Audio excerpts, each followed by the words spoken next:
Hello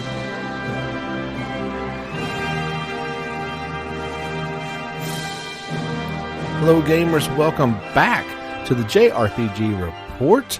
My name is James Fisher. This is episode 84 of your weekly JRPG news podcast. Happy to be coming back to you guys yet again. We try to do this thing every week, and so far we've been pretty successful at it. Today is Thursday as of this recording, so that is our usual distribution day. Sometimes it's a little bit earlier in the week, but I'm kind of glad that I waited, as we had some fun things pop up this week. We've got a really jam-packed show for you guys. There's actually a few stories that I'm not really going to get to, so make sure that you check out the JRPG Report Facebook page, as that will have 100% of the JRPG news and happenings of the week. I'm going to kind of hit the bigger ones, as I want to kind of dive into a few of them a little more and give them their due time. But yeah, be sure and check that out if you are interested in seeing absolutely everything. And of course, all the trailers and stories that we talk about today will be featured there all in one place, easy to get to.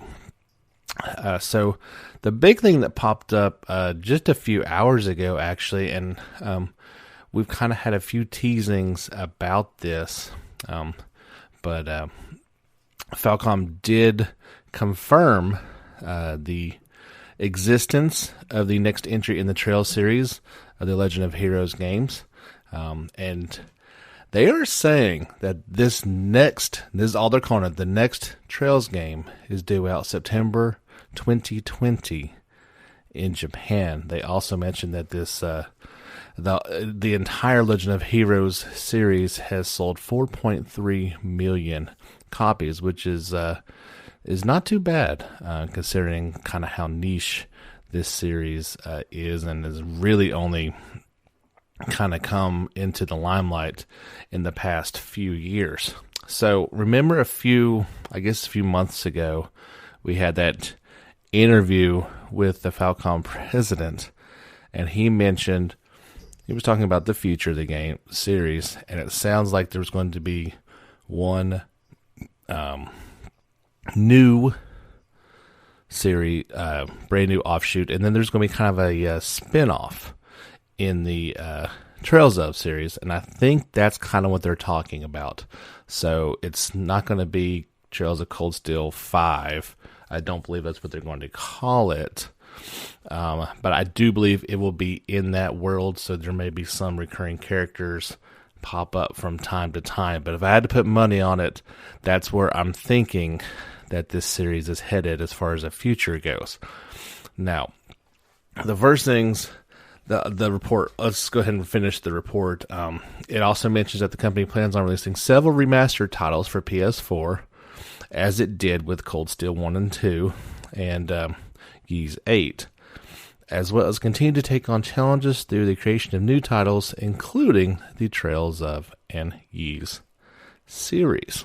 So, the first thing that popped into my mind was, okay, as that's great news for Japan, what about Cold Steel 4? Shouldn't we be kind of announcing the localization plans for 4, a game that has been out in Japan for a while now, before we start talking about the next game? Now, this is a Japanese company, so that is their, that's their bread and butter is over there. But this game the series in a whole has really started to gain some traction worldwide, so I find it a bit odd and almost, let's just say, I really hope that we get Cold Steel 4 here in the West before Japan gets another new game before that. They have been so slow to translate and bring this series worldwide. I hope this is that this breaks the mold and we get some news here soon about Part 4 coming along, certainly before September 2020. That is my fear, though, that is going to indeed happen. We already know about, Ys 9 being out in Japan, and word about it coming west has been slow as well. So apparently that's just kind of how Falcom does things. It's a little slow and behind the times. So I guess it just doesn't happen. That Falcom can get things kind of on track. And, I'm certainly not expecting worldwide releases on these things, but they need to be a little quicker about it. That's for sure. When I posted this on the Facebook page, Jake also commented on that his first thought was that as well, that where the heck is Cold Steel 4 at? And hang on, I'm trying to pull up his comments so I can do it. And yeah, he also mentioned that they do away with the wait a few years for the rest of the world mentality. But we'll just have to wait and see. So that's certainly interesting. I'm glad that they are at least thinking that far in the future. But let's go ahead and get on with it. So the other big story that popped out this cycle, I guess this past week, was we got a slew of information about Persona 5 Scramble Phantom Strikers. I keep wanting to call it Persona 5 Strikers, but it is Persona 5 Scramble the Phantom Strikers. There was a live stream that came out the other day, and it really kind of emphasized a few things. There is a new protagonist, codenamed Joker, video that's out there. Really cool stuff.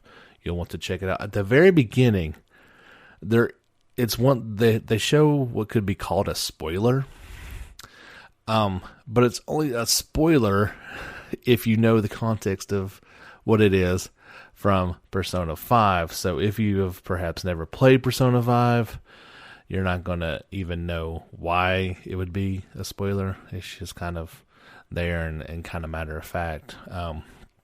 It is cool to see that detail drove to me that this is, obviously set after the events of Persona 5 and assumingly Persona 5 Royal. And that this will be I feel like not only this is going to be a great action title back in that world, but we may actually get some continuation of some of the story elements. So yeah, they had this first live stream, and here are the details. You'll want to sit down and grab a cold one, because there's a lot to go over here. Let's just start with the kind of the general details. So development is 9% complete already. Fine-tuning is the focus from here on. Many Persona fans and Omega Force were the ones working on this game and who are bringing the game to the high-quality level. Persona negotiation is being naturally and strategically incorporated into the action, rather than simply an action game where you rush around wildly. There will be a proper story with character growth and the like. Again, this is their words, not mine, so it may not be exactly how I would phrase things. Some character models have been borrowed from Persona 5, while some other new ones have been created. You can tell that right away, that they used all the assets they could and really recreate in this one. The game is being received as an entry in the Persona 5 series, hence why I'm excited to kind of see some new story details and character development. Whether confidants or story characters will make an appearance is still a secret. You can unleash various actions through a combination of the square and triangle buttons. There is still the shooting elements. Let me just, on a quickest of quick side notes, if you guys have seen the box art for this game, it clearly shows Joker on the front of the game with his pistol in hand. I'm worried that that's, as much as we love our guns here in America, and have seen just as this bastion of gun violence to the rest of the world, which is completely not. Let's just not even go there. I wonder if that's going to be censored for a Western release or not. I hope not, but we'll have to see if that is indeed the case. When you summon a persona, you can choose a skill with the up and down buttons. Also, the protagonist can change personas with the left and right buttons. When you summon the persona, time will come to a halt. Since information about the enemy will be displayed, you can carefully choose the persona and skill to match the enemy. Awesome. It is certainly not just going to be, oh, it's summon time, let me break out my persona and wildly just bash all these goons in the head. There actually seems like there's some strategy to it. A persona's attack range differs depending on the skill. SP is important. Strategies like striking the enemy's weakness or swallowing up a wide scope of enemies are essential. When you shoot your gun, time will come to a halt. There's also charge shooting. Each character will have their own gun. Depending on the battle, you can also still escape. With the Phantom move ability, nimble movement and attack actions using background objects such as traffic lights and street lights are possible. In the trailer, it definitely shows Joker spinning around a street light and doing a lot of damage in a circle area. That was really cool. The concept of buffs and debuffs are also in this game. By striking the enemy's weakness, it will become a technical hit and deal greater damage. By lowering the enemy's shield gauge, which is right next to their HP gauge, you can unleash one more in general attacks. You can summon persona while in mid-air. You can attack by exploding a patrol car as a flame attribute attack. Showtime is in the game. Since Joker can switch his personas, he has different showtimes for each. You can befriend personas. Persona Fusion is also in the game. This talks about some of the story and new characters. As characters travel to the various cities of Japan, Atlus hopes to bring out aspects to the characters not shown in Persona 5. They want to depict Phantom Thieves as teenagers having fun. There's a nation of wanting to reward Phantom Thieves that worked so hard in Persona 5. The setting consists of more than just the 5 cities that had been previously announced. We saw that, well, at least I saw. I don't know if you guys saw it or not. The the 5 cities that will be shown on so far. So they're already saying that there is more to come. Sophia, voiced by Masaki Kuno, is the girl the Phantom Thieves meet in a different world. She cooperates with the Phantom Thieves in hopes of being a good neighbor to humans. Her codename is Sophie, and her weapons are a yo-yo and blaster. She specializes in recovery skills.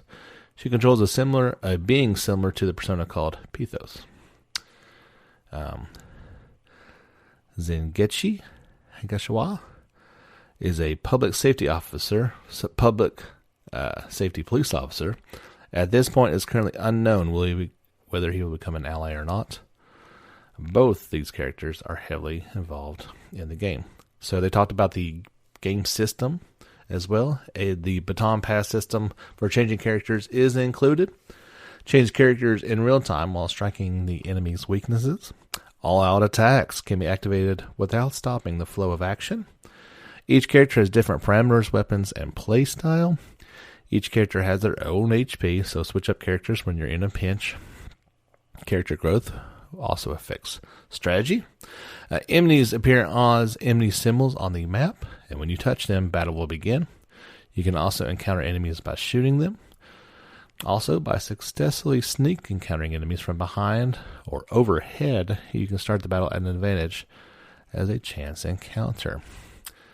Sophie is a good character used for beginners. She has a technical element that advanced players can also enjoy, whereby connecting attacks with good timing, she can expand her power and range. She can charge her power with the triangle button.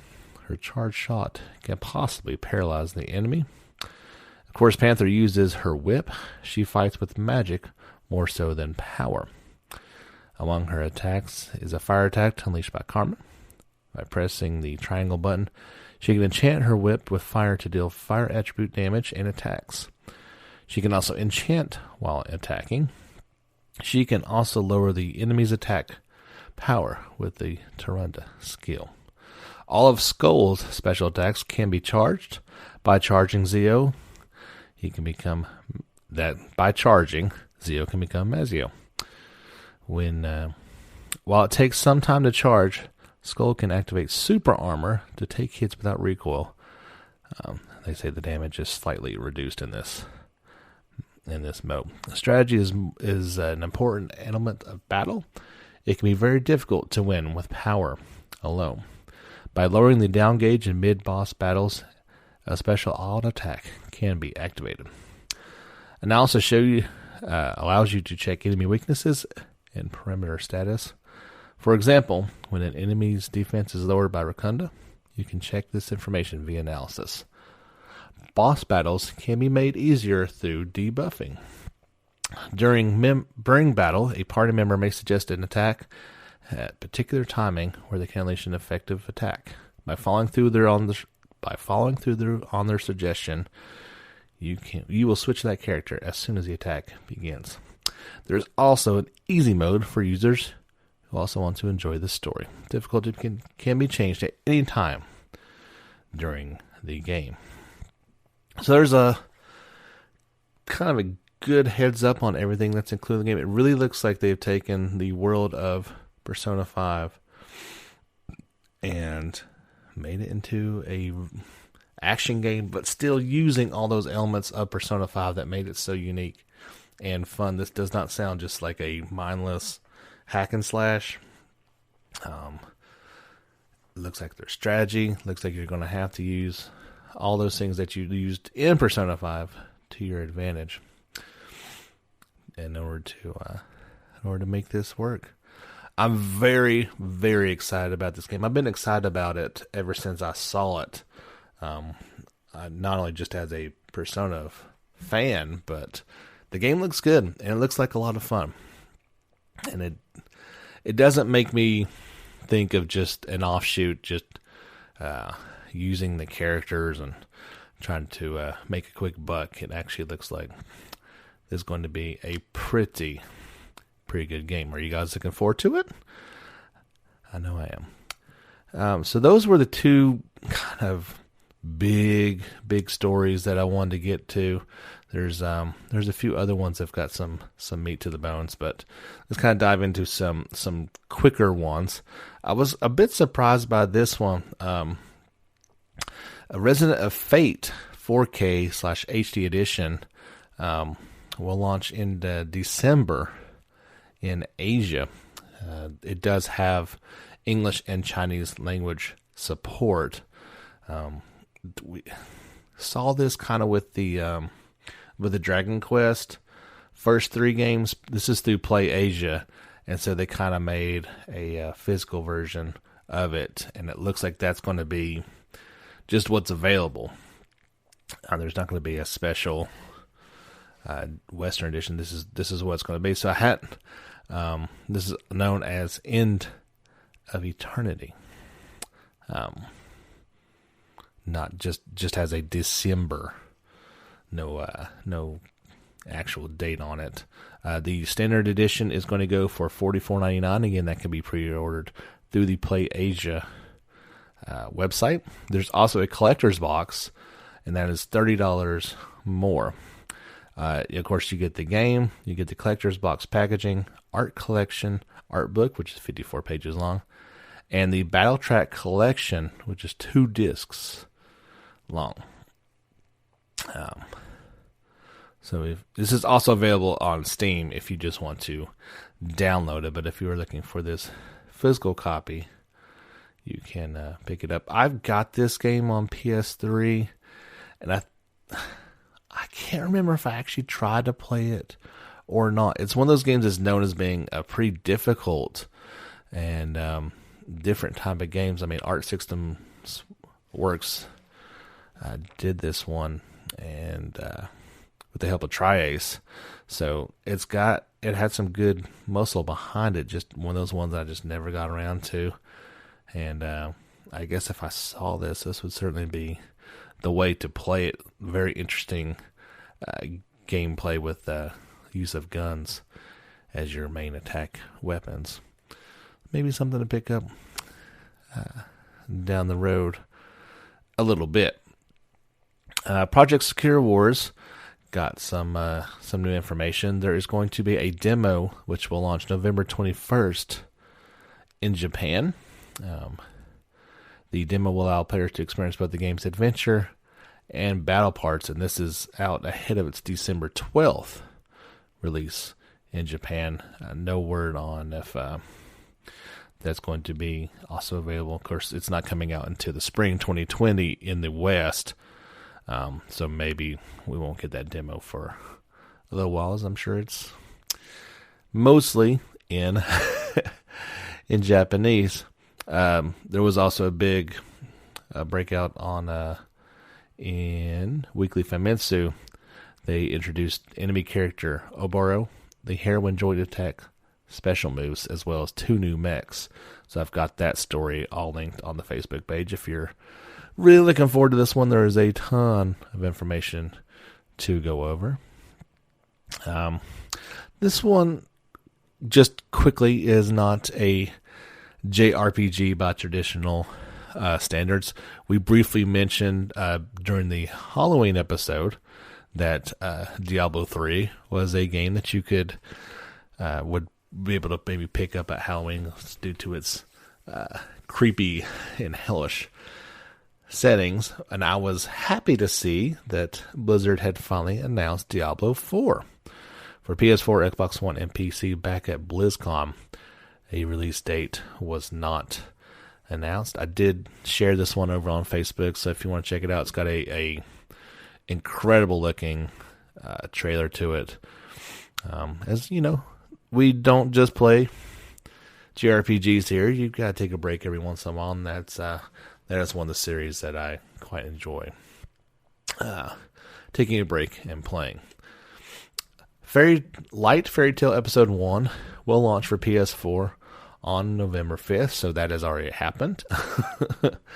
If you're interested in this game. It first came out on PC, early access back in November of last year. Came out fully in May of 2019. Xbox One got the version back in September. Episode 2 is currently in development. It says for a release in 2019. Well, they are running at a time quickly. But yeah, you can now pick this one up on PS4. Light Fairy Tail is a 3D turn-based Japanese-style RPG set in the dying underground world, ruled by a fierce and powerful empire. This is definitely an episodic game, so I believe it's pretty cheap. I want to say it was like $15, maybe $20 at the most, but kind of has a I don't know, the world kind of looks like FF7 in a bit. I can't quite put my finger on what the character models remind me of. They look like a mix between PS1 inspired, but with PS2 glaze on them. And just looks like a good and fun turn-based game that I definitely want to check out at some point in time. Again, this might be one that'll you can catch on sale at some point and check out. There was a new Japanese commercial for Yokai Watch 4 Plus. I love these games with the pluses in them. There's and not to be outdone, you get the plus. The game is coming out for PS4 and Switch on December 5th in Japan. No word on a Western, at least in this article. We may have reported this coming to the West. I believe it is. It's hard to keep all this stuff straight. Got an article about Mistover, the physical edition that's coming out here soon. It will include, in Japan, it will include downloadable content for a special dungeon theme after the Guilty Gears series. Publisher Arc Systems Work announced. It is now available digitally for PS4, Switch, and PC. The Japan exclusive physical edition is due out on January 23rd. So maybe if that one does well, they may decide to go out and make this a worldwide physical edition, or we get limited run or somebody to take a poke at this one and try to make it happen. God Eater 3 versions 2.1 and 2.11 updates are now available. This adds the Hugo and Zeke chapters to the Traversing the Past episode, new origami, and more. You can check out the full list. Version 2.0 was the one that had all these additions. And then 2.11 fixed some minor bugs. So you can see all those goodies. They're not going to make a whole lot of sense to you if you're not a fan of that series. There's also updates for Monster Hunter World Iceborne. The expansion version 11.5 update is now available as of this recording. It'll be available at 4 o'clock this afternoon, Pacific, 7 o'clock Eastern. More than likely by the time you're listening to this. And if you are interested, it's probably going to be available.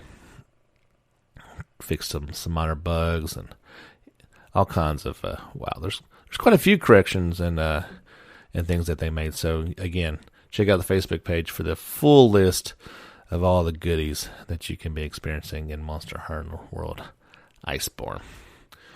Let's take wait just a second. There's also more Iceborne news. On November the 21st, there is going to be the Horizon Zero Dawn Frozen Wilds collaboration will begin.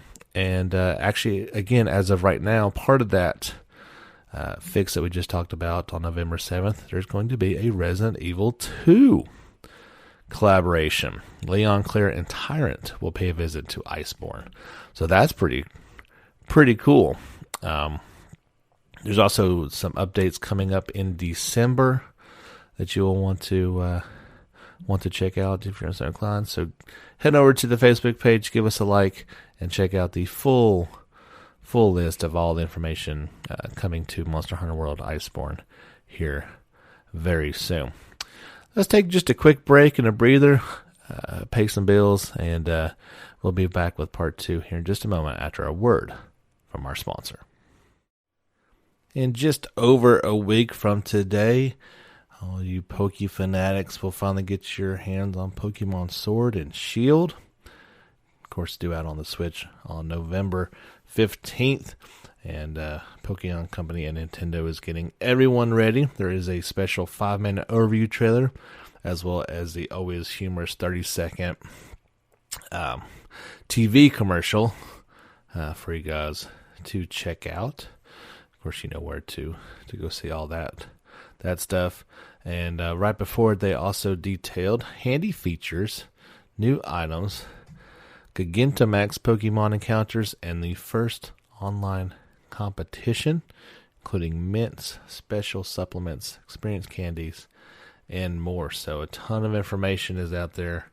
My goodness, all kinds of stuff is out there. So check out the Facebook page to get all.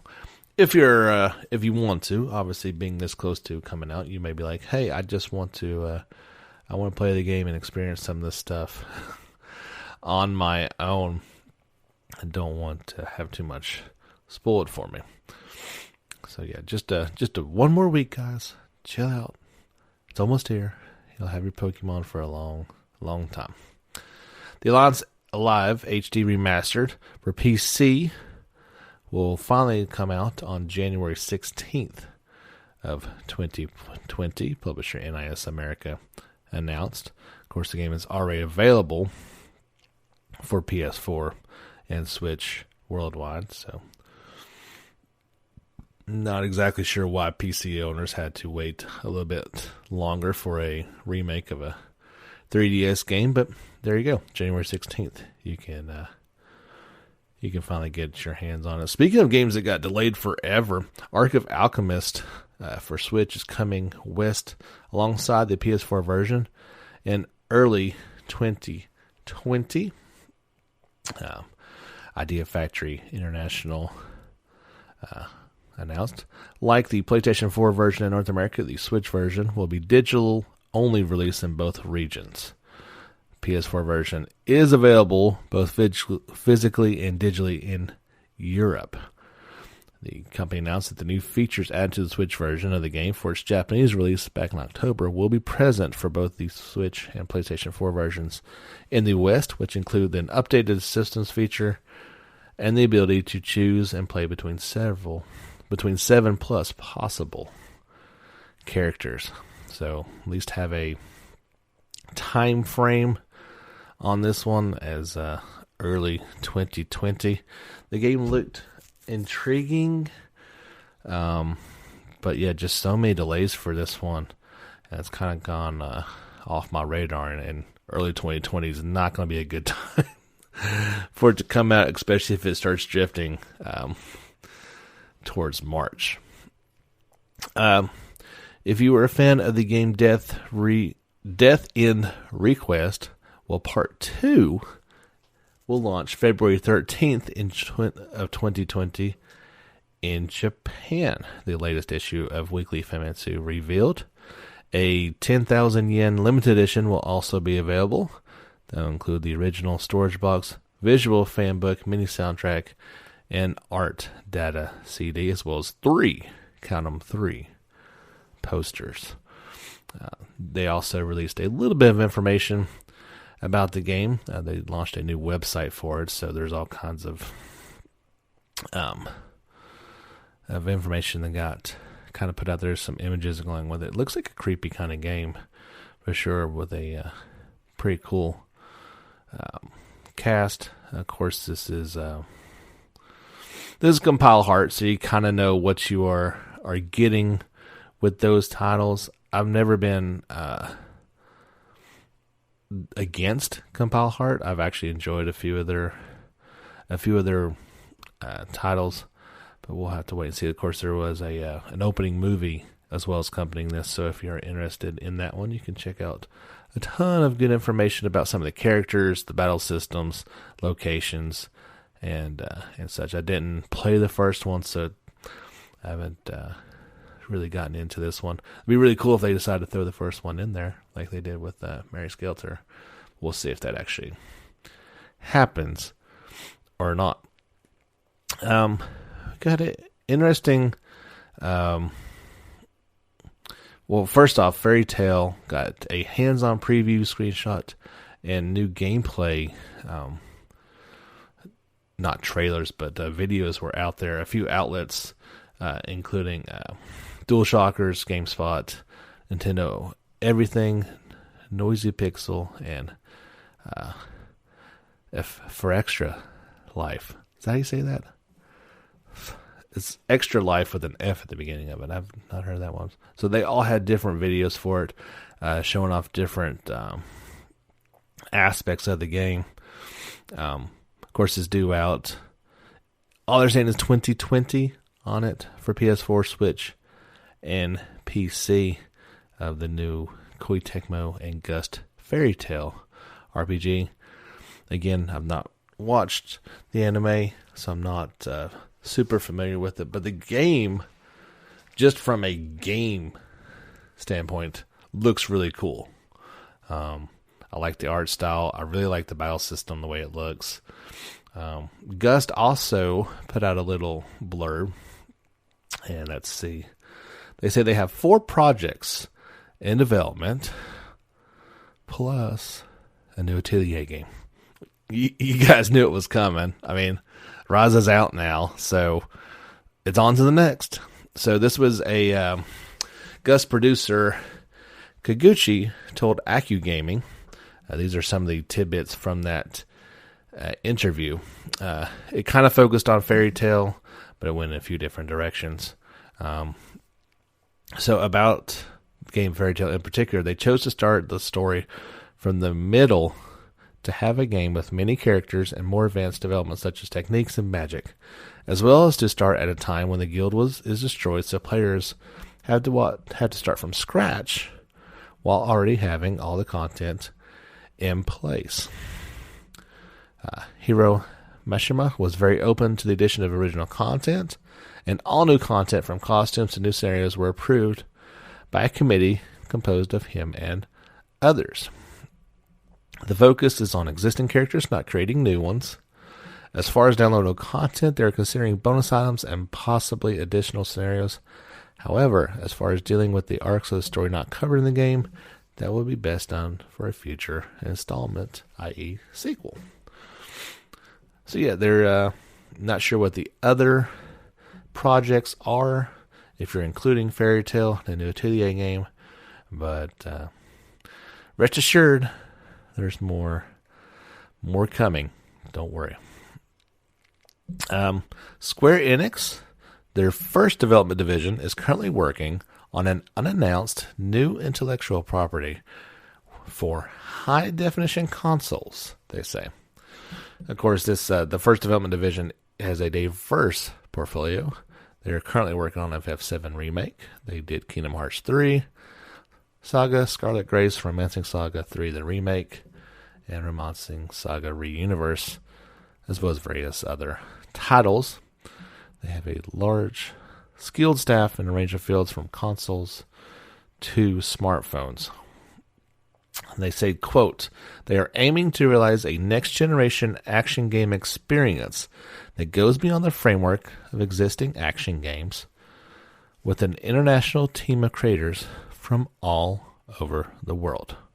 So note they don't say this is a new IP by any stretch. So reading between the lines, sounds like to me this is a PlayStation 5 next generation. We'll just call it that, next generation game. So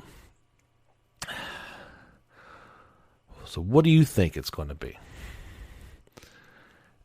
To me, it has to be Final Fantasy. But they're saying it's a new next generation action game experience. And is that really where they want to take Final Fantasy? If you ask me, it didn't work with 15. I think 16 needs to go back to its roots. I'm not saying it has to be strictly turn-based, but it probably should be. And I think, if anything, we have proven with Persona 5 and Trails of Cold Steel 3, you can do turn-based and still make it pretty fast-paced and fun. And I wouldn't be opposed to just the return of the active ATB bar. I think they could do it. I really do. So, does that mean it's Kingdom Hearts? Does that mean it is actually a new IP? Is it the next... Well, I don't guess it would be near. I don't think they would handle that one. So, we'll just have to wait and see. I think we're a ways off from this game. Obviously, all their focus is going into FF7 Remake. I guess they could be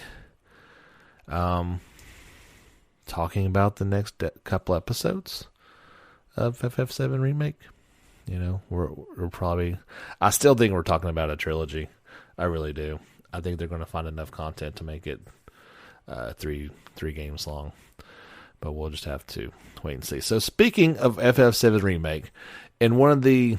I wouldn't say it's the oddest thing I've ever seen, but...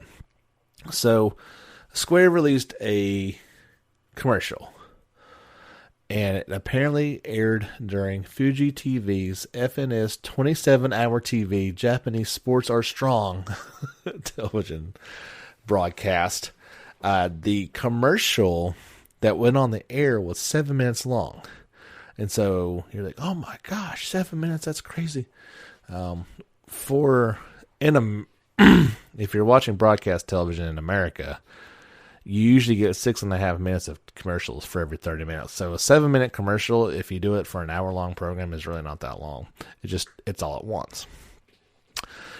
So, yeah, it's an odd commercial. I don't know Japanese. I don't claim to know it. And so the aired commercial at 7 minutes, there's a special commercial version of it, a long version that's 13. There's no subtitles for it. So on YouTube, of course, you can get it to try to auto-translate. It won't even try to do the 13-minute version. The 7-minute version, it makes an attempt at auto translation, and if you want a good laugh, try to do that, because while I don't know what they were saying, I'm pretty sure it's not what YouTube thinks they're saying.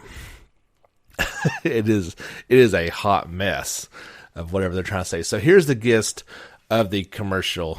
It follows the story of an office worker who has never played FF7.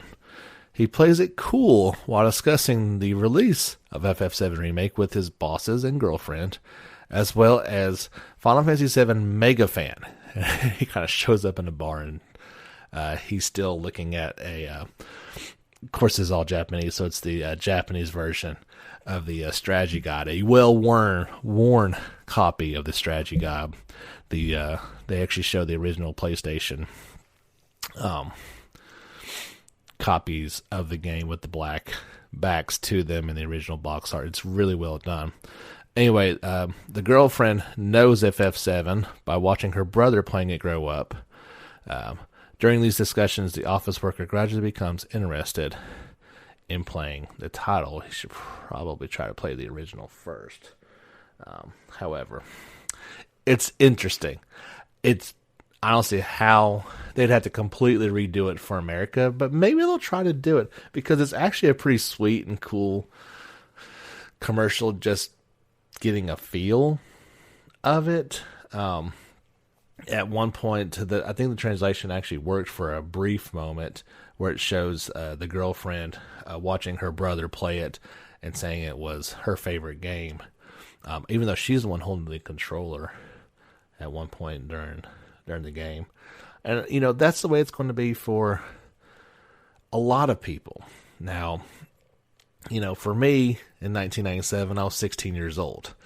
So, while it's hugely important to me, FF6 hit when I was a little bit younger and holds a little bit more of a heartstring pull on me.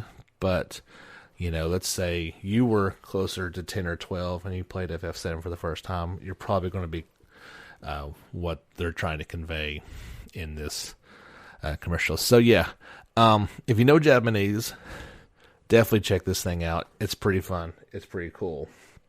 If you don't, try to get that YouTube translation on there and check it out. But I love seeing things like this.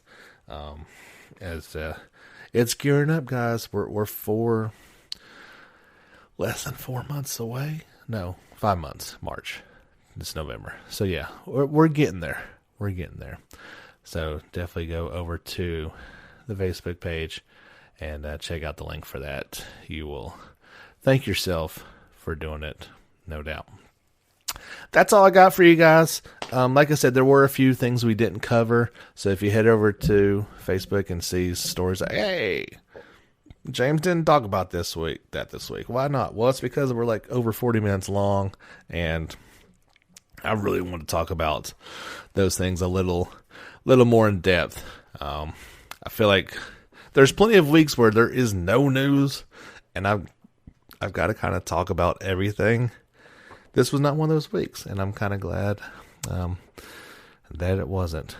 So briefly, let's definitely like us on Facebook. Head over to YouTube. Give us a like on there. Subscribe. I'm still got my playthrough of Cold Steel 3. It's going slowly, so you can watch the live streams, and then I'm trying to put up, kind of break it down by section and re-upload different versions of that. And of course, I do try to put this out as a YouTube video as well, the podcast, with all the videos that we talk about, at least parts of them. It's hard to show all of them sometimes. Check that out. So our special thing, remember we talked about it last week. If you sign up for listener support for this podcast between now and the end of 2019, we got 7 weeks. I need 5 people to do that. At least 5.